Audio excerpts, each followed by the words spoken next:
Bismillahirrahmanirrahim. Assalamualaikum warahmatullahi wabarakatuh.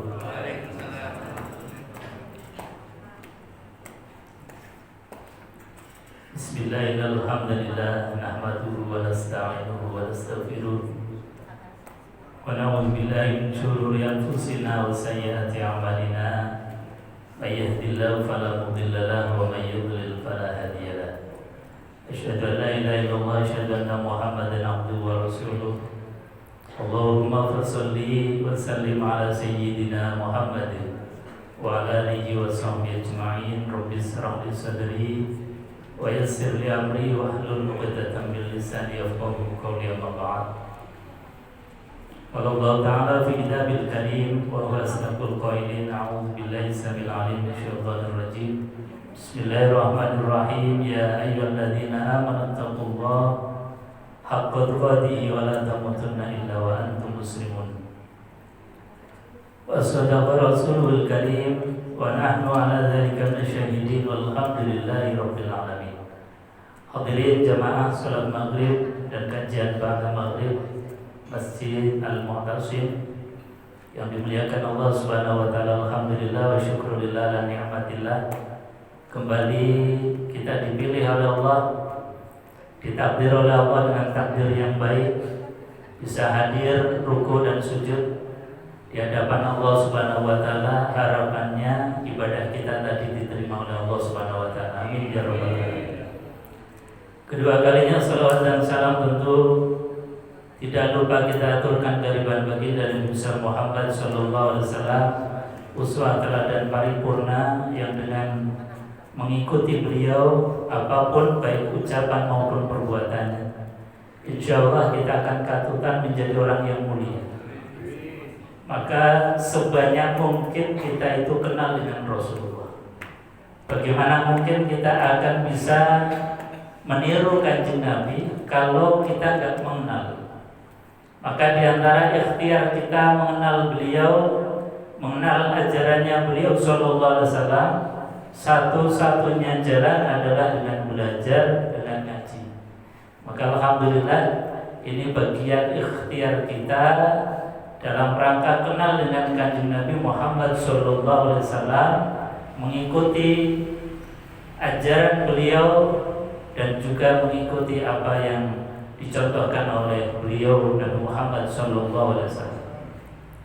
Hadirin jamaah yang dimuliakan Allah, di antara yang diajarkan oleh Kanjeng Nabi itu Kanjeng Nabi diperintahkan dalam Al-Qur'anul Karim, qul sadaqallahu fattabi'u millata Ibrahim hanifa wa ma kana minal musyrikin inna awwala baitin wudi'a lin-nasi alladzi bi Bakkah mubarakah wa hudan lil alamin. Di antara yang diajarkan oleh Rasulullah, yang diperintahkan oleh Allah, qul katakanlah wahai Muhammad, sadaqallah, maha benar Allah, fattabi'u millata Ibrahim hanifah, ikutilah olehmu sekalian. Ini perintahnya Allah langsung. Apa yang harus kita ikuti?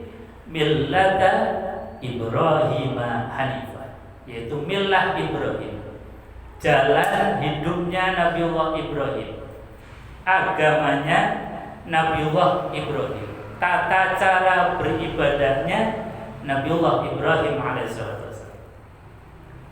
Sebelum masuk pada tema tentang udhiyah atau kurban, sebagaimana yang dicontohkan oleh baginda Rasulullah dalam rangka mengikuti millah Ibrahim, yang paling pokok dalam mengikuti millah Ibrahim adalah menjaga tauhid.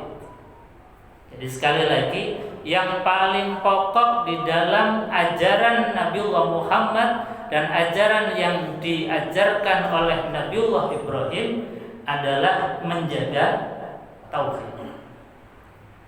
Bahkan Nabiullah Ibrahim di dalam menanamkan tauhid itu, sampai beliau dalam keadaan nazar, dalam keadaan sakaratul maut. Yang kita tahu sakaratul maut itu kan tidak mudah, tidak gampang, tidak ringan. Nyatanya banyak orang yang dalam keadaan sakaratul maut itu luar biasa. Tapi Nabiullah Ibrahim dalam keadaan sakaratul maut masih mendidik zuriyah keturunannya, anak-anaknya untuk tetap menjaga tauhid. Sebagaimana tadi yang kita baca di dalam sholat, wa wassa biha Ibrahimu banihi wa Yaqubu ya baniya innallaha astafa lakumuddin fala tamutunna illa wa antum muslimun.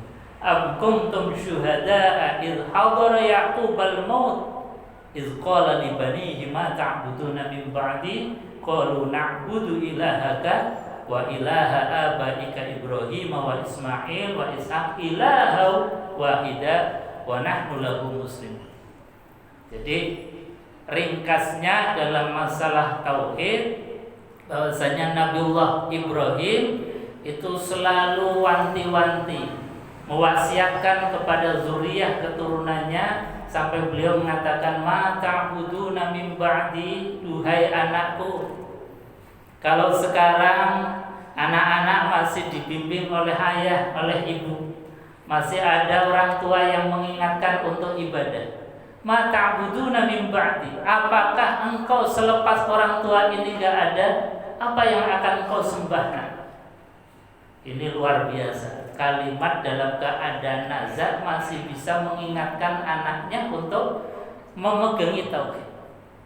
Maka anak yang dididik dengan baik kemudian sanggup mengucapkan, dan ini harapannya menjadi ucapan kita atas nasihat orang tua, dan juga jadi jawaban anak kita atas pelajaran kita ketika mendidik sampai akhir hayat kita. Maka anak-anak yang dididik oleh Nabiullah Ibrahim sanggup mengucapkan qalu na'budu ilaha wa ilaha abaika Ibrahim wa Ismail ilaha wahida wa nahnu lahu muslimun. Kalau anak-anak kita dan kita ini bisa menjawab kalimat yang sama sebagaimana kalimatnya putranya Nabiullah Ibrahim, qalu na'budu, kami pasti akan menyembah ilahaka Tuhanmu wa ilaha abaika, dan Tuhan bapak-bapakmu, yaitu apa? Ilahu wahida, Tuhan yang satu, Allah Subhanahu wa ta'ala. Wa nahnu lahu muslimun. Dan juga anak Nabiullah Ibrahim itu sanggup mendeklar, mengatakan dengan bangganya, wa nahnu lahu muslimun, kami ini orang muslim. Artinya apa? Punya kebanggaan bahwa kita ini seorang muslim. Jadi muslim itu jangan minderan. Jadi muslim harus punya kebanggaan. Sampai mengatakan wa nahnu lahu muslimun, kami ini muslim. Kami ini adalah orang yang tunduk kepada aturan-aturan hukum-hukumnya Allah Subhanahu wa ta'ala.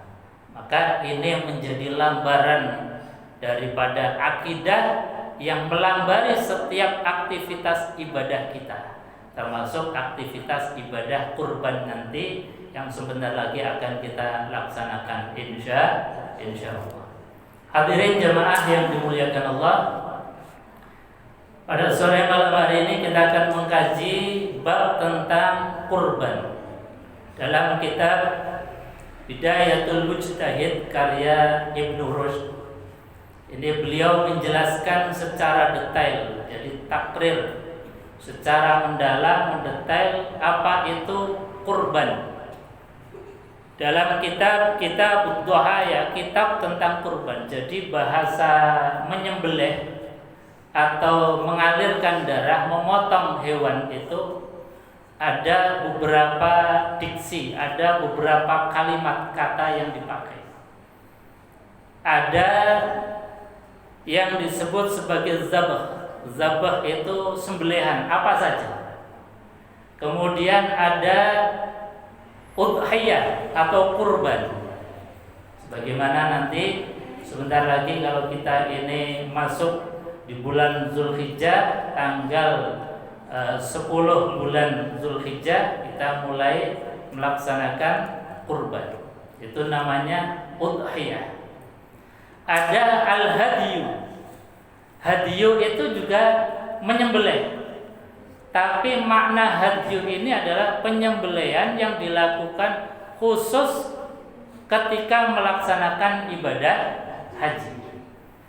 Kalau udhiyah itu adalah kurban secara umum tapi waktunya ditentukan, yaitu apa? Tanggal 10 yaitu Yaumun Nahr, tanggal 11, 12 dan 13 yang kita kenal dengan Yaumut Tasyrik.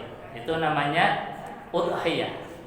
Kalau al-hadyu itu khusus bagi orang yang sedang melaksanakan ibadah haji. Ada lagi istilah an-nahr.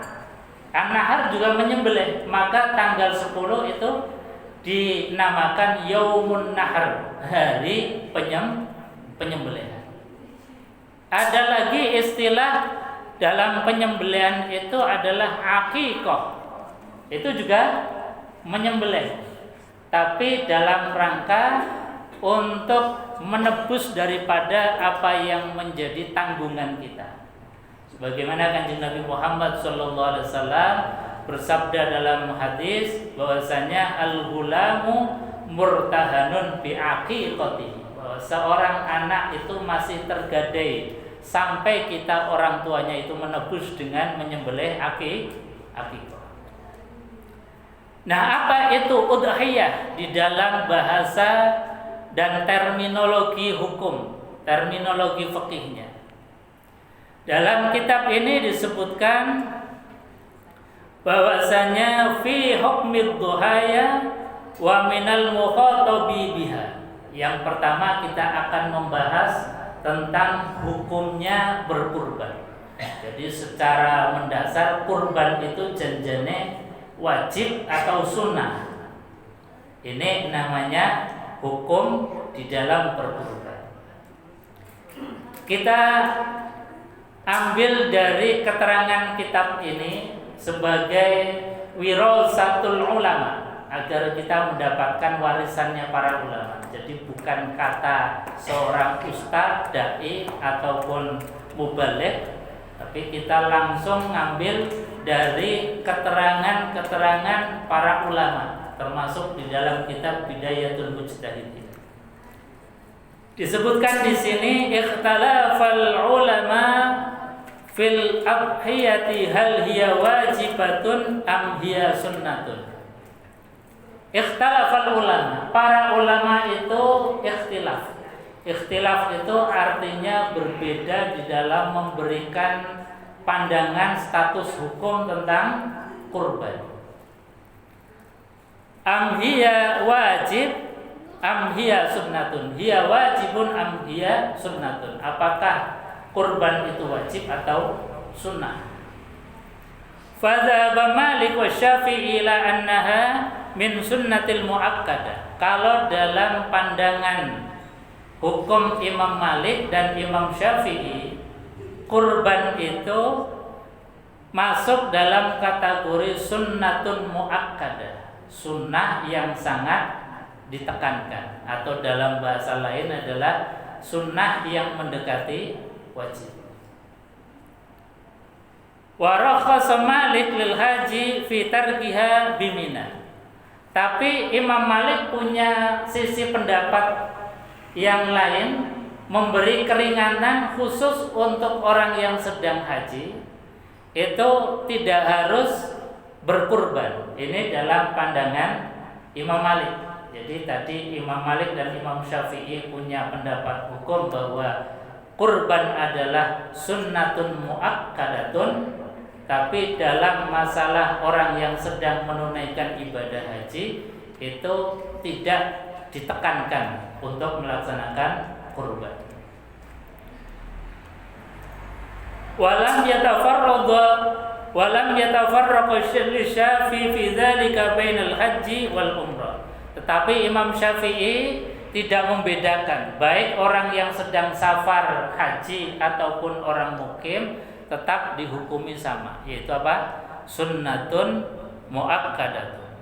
Wa qala Abu Hanifah ad-dhahiyatu wajibatun 'alal muqimin wal amsari al-musirin.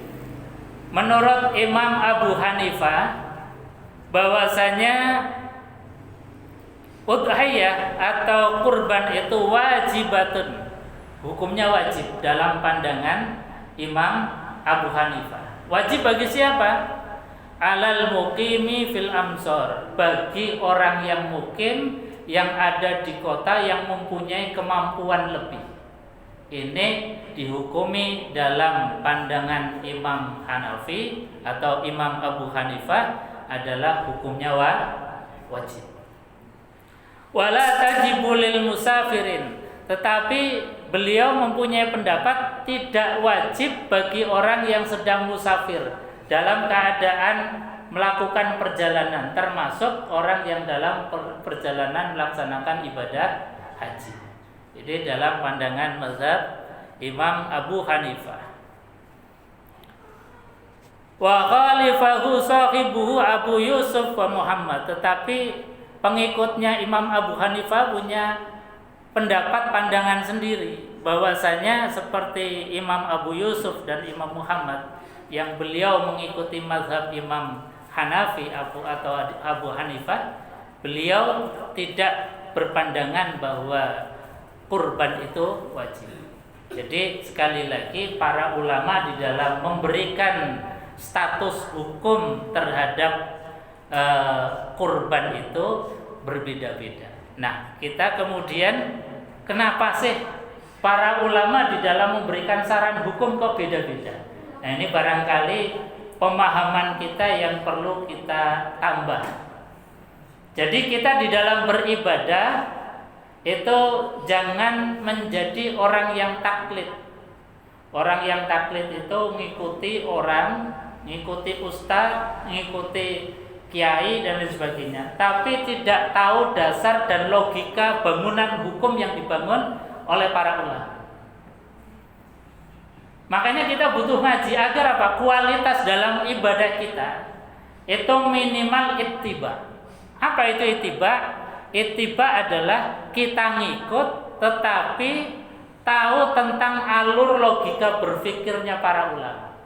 Kenapa Imam Syafi'i, Imam Malik misalnya memberikan pandangan hukum sebagai sunnatun mu'akkadatun? Kenapa Imam Abu Hanifah itu kemudian memberikan pendapat hukum bahwa kurban itu wajib? Logika hukumnya kita yang harus tahu. Insya Allah kalau kita logika hukumnya tahu, itu nggak akan gegeran. Kita yang merasa mampu bahwa kita mewajibkan diri karena itu memang sesuatu hal yang pantas untuk diwajibkan, atau kita hanya memandang sunnatun mu'akkadatun sebagaimana para ulama juga memberikan saran hukum yang demikian. Nah, kalau logika hukumnya yang kita bangun itu akan menjadikan kita ini akan menjadi mantap, tenang, tidak ragu di dalam ibadah. Karena yang paling dihindari oleh Rasulullah, bahkan Rasulullah mengingatkan kepada kita, da'ma yuribu ila ma la yuribu. Tinggalkan yang meragukan dan ambil yang pasti yang tidak meragukan. Bagaimana kita agar tidak ragu? Maka jalannya adalah bil ilmi, dengan ilmu. Jadi logikanya para ulama kita fahami. Nah, kita akan mencoba untuk mendalami kenapa para ulama ini ikhtilaf di dalam memberikan pandangan hukum tentang hukumnya kurban. Di sini disebutkan wa sababu ikhtilafihim syai'an, sebab perbedaan para ulama di dalam memberikan saran hukum tadi itu paling tidak ada dua sebab. Yang pertama adalah ahaduha hal hiya fi'lu sallallahu alaihi wasallam fi dzalika mahmulun 'alal wujubi aw 'alal nadab. Jadi yang pertama itu adalah melihat dari fi'liyahnya Rasulullah sallallahu alaihi wasallam. Apakah fi'liyahnya Rasulullah sallallahu alaihi wasallam itu dipahami sebagai makna wajib atau hanya sekedar dipahami sebagai sunnah saja? Ini dalam fi'liyahnya Rasulullah SAW, apakah perbuatan Kanjeng Nabi itu dianggap sebagai wajib atau hanya dianggap sebagai an-nadab atau sunnah. Kalau melihat dari af'aliyahnya Rasulullah sallallahu alaihi wasallam, wa dzalika annahu lam yatruk sallallahu alaihi wasallam ad-dhahiyata qattun. Kalau melihat af'aliyah fi'liyahnya Rasulullah yang dikerjakan oleh Rasulullah, itu Rasulullah lam yatruk, tidak pernah meninggalkan ad-dhahiyah qattun sama sekali. Jadi kalau masalah berkurban, Kanjeng Nabi tidak pernah meninggalkan kurban. Artinya tidak meninggalkan kurban bisa jadi kemudian seolah-olah atau dianggap ini sebagai wajib. Kalau melihat fi'liyahnya Rasulullah sallallahu alaihi wasallam. Karena dalam hadis disebutkan annahu lam yatruk sallallahu alaihi wasallam adhiyatuhu qattun, bahwa Nabi sallallahu alaihi wasallam sama sekali enggak pernah meninggalkan berkurban. Kemudian fi maruyanhu hatta fis safari ala ma jaa fi hadis Sauban. Dalam hadis Sauban ini Kanjeng Nabi dalam keadaan safar, dalam keadaan haji pun tetap menyembelih. Ini menunjukkan bahwasanya Kanjeng Nabi pas mukim ya kurban, pas dalam keadaan safar haji juga berkurban. Ini hadis sebagaimana yang diriwayatkan dari Sauban. Qala zabaha Rasulullah sallallahu alaihi wasallam adhiyatuhu. Kanjeng Nabi berkurban, menyembelih, kemudian beliau mengatakan, ya Sauban, wahai Sauban, aslih, rawatlah, simpanlah daging ini, hadhid dhahiyah. Jadi daging kurban ini simpan. Bahkan dalam riwayat ini bahwasanya Nabi Shallallahu Alaihi Wasallam sampai perjalanan pulang sampai ke Madinah itu daging kurban masih ada. Artinya boleh disimpan sampai berhari-hari. Ini menunjukkan bahwasanya Rasulullah Shallallahu Alaihi Wasallam satu, beliau tidak pernah meninggalkan kurban sama sekali, baik dalam keadaan beliau mukim atau dalam keadaan safar, termasuk dalam keadaan haji. Hadirin jamaah yang dimuliakan Allah, qala falam azal at'amuhu minha hatta qudimal Madinah. Bahkan tadi Nabi Shallallahu Alaihi Wasallam sampai di Madinah, dalam perjalanan pulang itu masih Nabi dan para sahabat masih mengkonsumsi makan daging kurban. Jadi daging kurban itu boleh disimpan sampai berhari-hari. Sebab yang kedua, kenapa para ulama itu kemudian ada yang menghukumi wajib, ada yang menghukumi sunnah. Kalau tadi yang pertama sebabnya melihat dari fi'liyahnya Rasulullah, apakah fi'liyahnya Rasulullah itu kemudian mengandung hukum wajib atau mengandung hukum sunnah. Karena kalau dilihat fi'liyahnya Rasulullah, beliau tidak pernah meninggalkan sama sekali kurban. Wasababus tsani, sebab yang kedua, ikhtilafihim fi mafhumil ahadisil waridah fi ahkamid dhahaya. Yang kedua, di dalam memahami hadis tentang kurban. Yang dalam hadis tentang kurban ini, wa zalika annahu sabata anhu alaihi salatu wassalam min hadisi Ummi Salamah. Ini hadis yang diriwayatkan dari Ummi Salamah, annahu qala, bahwasanya Rasulullah sallallahu alaihi wasallam bersabda. Beliau ngendikan ngaten, "Iza dakhalal 'ashar fa'arada ahadukum ayyudhiya fala ya'khudh bin sya'rihi syai'an wala min azfarihi." Kata Rasulullah, ketika masuk hari 10, dari mulai tanggal 1 sampai tanggal 10, kemudian beliau mengatakan, fa'arada ahadukum, jika salah seorang di antara kalian menginginkan untuk berkurban, atau meniatkan diri untuk berkurban. Jadi kan Kanjeng Nabi menggunakan diksi pilihan kata bahwasanya fa'aroda. Fa'aroda itu kan artinya siapa yang mau, siapa yang meniatkan mau kurban. Artinya kalau dari diksi redaksi hadis ini bahwasanya kurban itu tidak wajib. Karena Kanjeng Nabi hanya mengatakan fa'aroda ahadukum, jika kalian ingin kurban. Artinya ini menunjukkan bahwasanya kurban itu tidak wajib. Jadi dari beberapa keterangan ini kemudian tadi para ulama memberikan status hukum yang berbeda terhadap berkurban. Ada yang mengatakan wajib, kenapa? Karena melihat fi'liyahnya Rasulullah Shallallahu Alaihi Wasallam dan juga peringatan Rasulullah, nasihatnya Rasulullah yang begitu keras. Kata Rasulullah, barang siapa yang diberikan kemampuan kok tidak sampai berkurban, maka kata Rasulullah jangan mendekati tempat sholatku. Ini kan satu peringatan yang keras. Makanya melihat fi'liyahnya Rasulullah dan juga peringatan keras dari Rasulullah SAW, seperti Imam Abu Hanifah memberikan pandangan hukum bahwa kurban itu adalah wajib.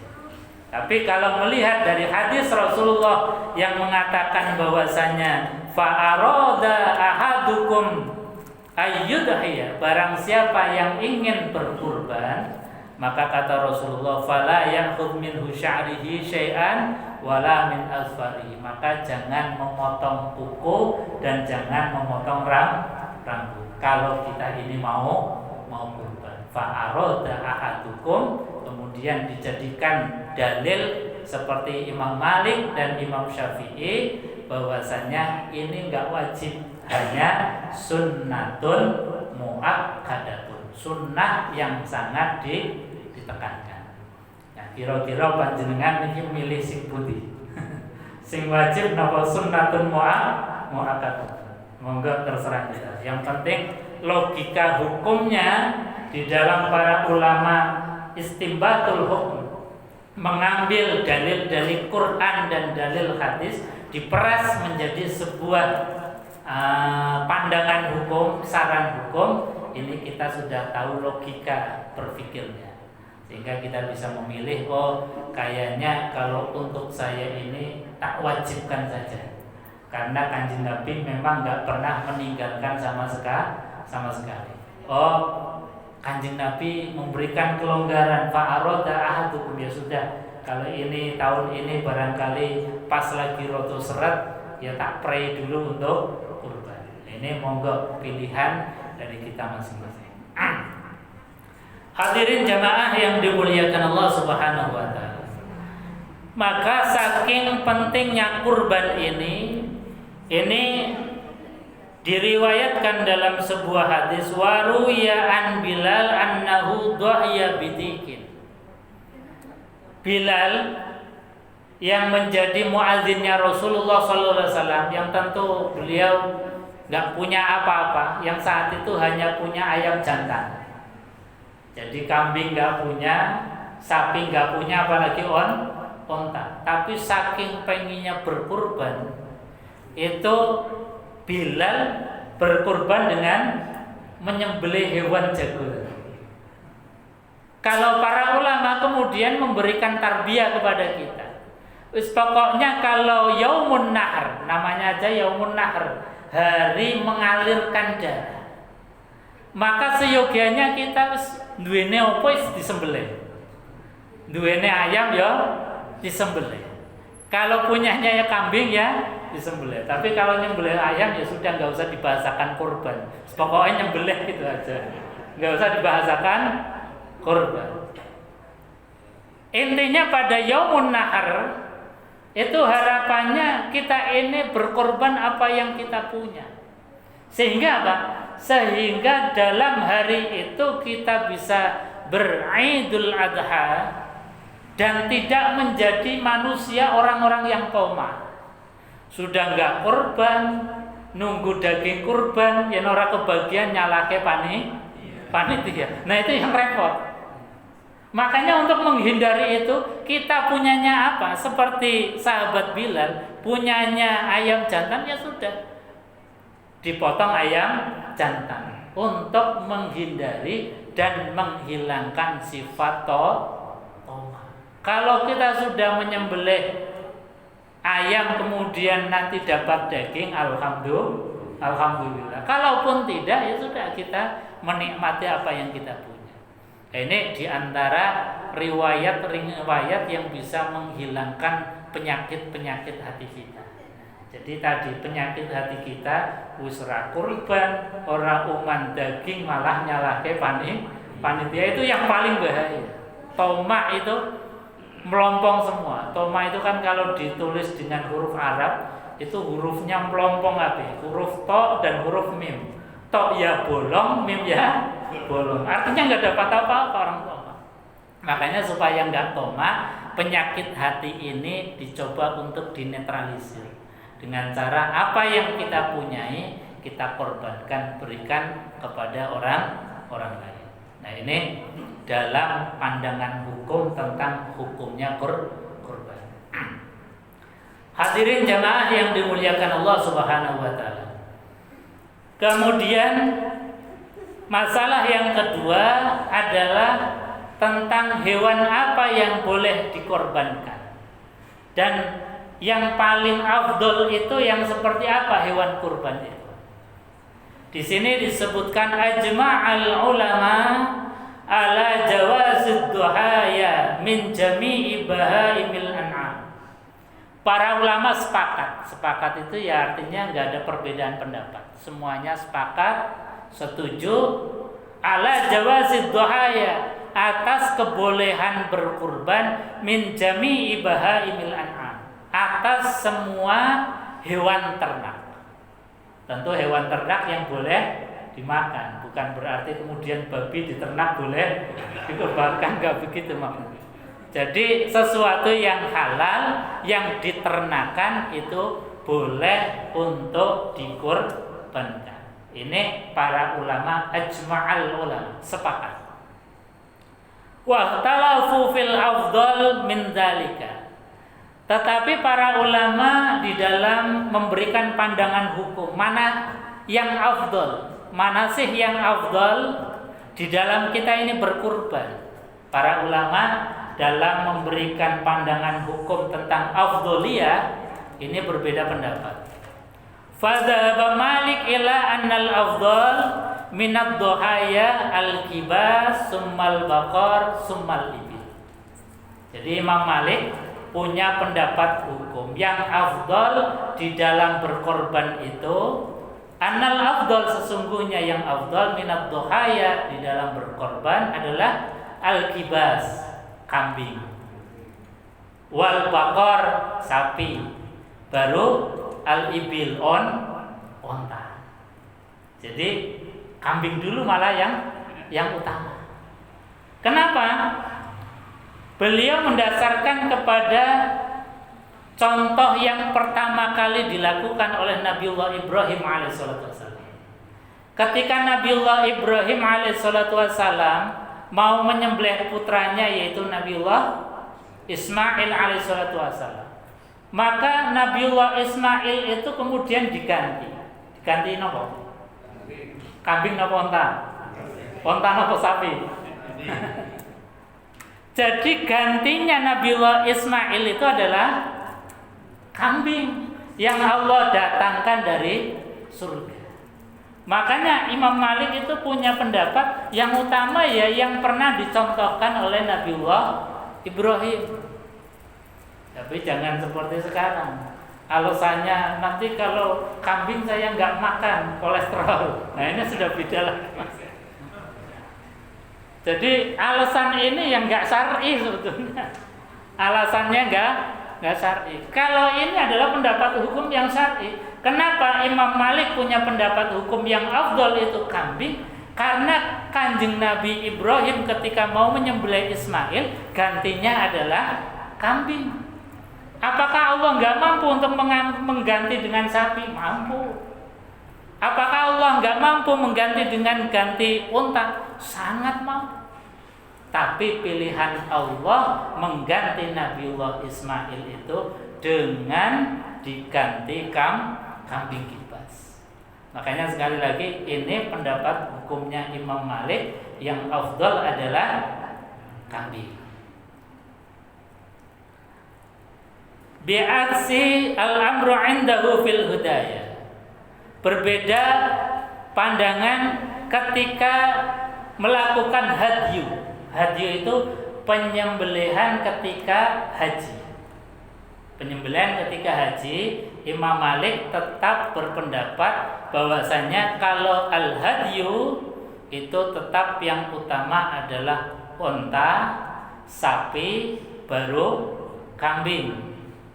Wa qad qila anhu al-ibil